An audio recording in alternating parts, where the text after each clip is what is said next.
Magandang araw na naman muli sa inyong lahat mga ka-vlog, boss, idol, regular viewer, silent viewer at kasama na rin po ang lahat ng mga OFW.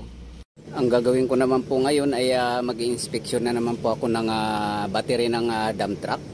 So kung yung mga nagdaan pong inspeksyon ay backhoe po yung chinik ko. At ito naman po ay isa po siyang dump truck. So itong dump truck po na to ay more than 1 month na po hindi na-check up dahil sa biyahe po siya ng biyahe. At ngayon po ay nagkaroon po siya ng problema sa rubber bumper.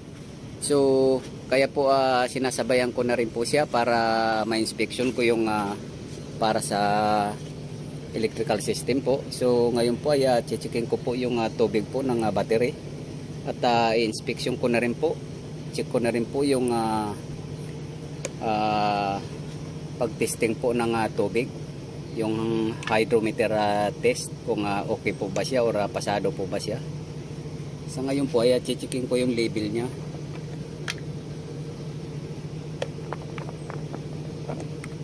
So matagal-tagal po siya hindi na inspection dahil tuloy-tuloy po yung biyahe nila.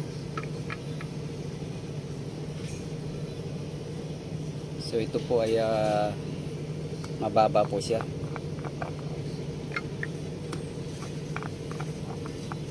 So pag lagi po kasi mababa po yung level ng tubig nito ay magkakaroon po siya ng overheating yung battery. Iinit po siya. So hindi po katulad ng nasa tamang level siya ay normal lang po yung init niya. So pag masyadong mababa po ay iinit po yung battery at magkakaroon po siya ng problema kaagad yung pagkasira niya. Madali po siyang masira. So ito po mayroon po siya indikasyon na medyo lumubo na po ng konti dito sa gilid. So indikasyon po yan na medyo umiinit po yung battery. Yan.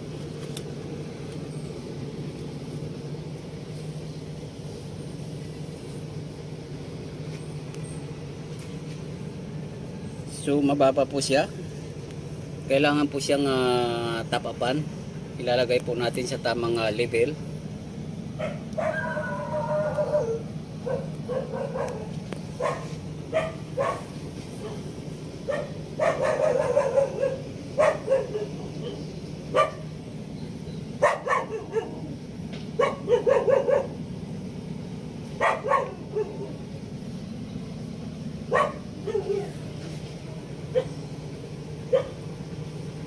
So hydrometer test po muna natin bago natin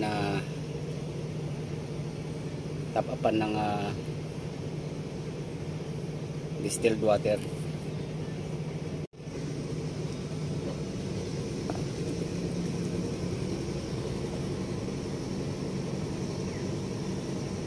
So okay po siya, nasa good po siya, good po yung reading niya.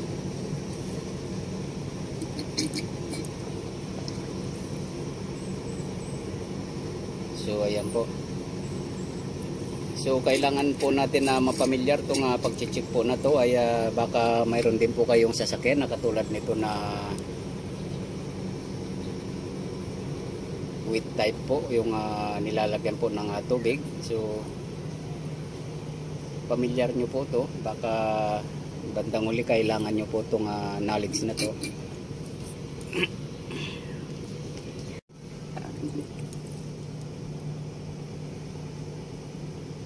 So ito po ay okay siya.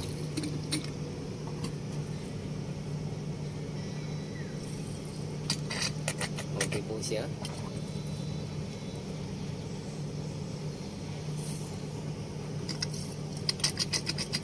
Okay po siya.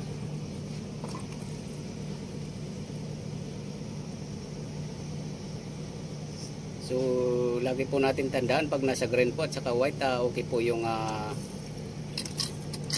pagtitesting po ng tubig, yung hydrometer test po.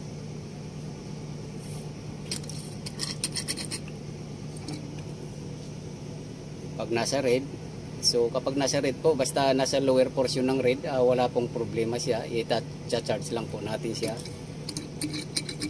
Katulad po ng nakikita nyo yung mga nagdaan na nasa yung red po ay talagang nakabaon po siya. So kailangan po nating ipamilyar to. Dahil makakatulong po to yung ganitong pagtitest po ng battery na may tubig. So okay po yung mga ano niya.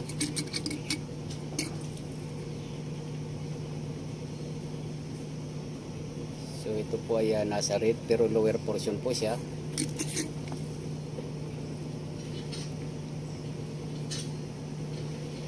So okay pa rin po siya. So wala pong problema sa pagtitesting po ng tubig. Yung hydrometer test po. So para hindi po nahihirapan yung battery at may indikasyon po siya nga medyo umiinit na siya. Dahil nakita naman po natin ay mababa yung level ng tubig. So kailangan po natin ilagay po yung i-correct po natin yung level ng tubig. So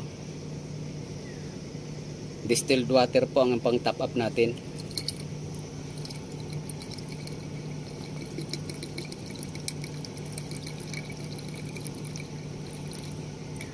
Ayan.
So wag po natin punuin ng punuin po dahil bubulwak po yung tubig na to. Pag uminit po kasi tataas po yung level nito. So at least 1 inch po yung matitira. So magkakaroon po siya ng gap. Ganun po ang ano, wag pong punuin ng punuin. Kasi lalabas po yung tubig. Bubulwak po siya.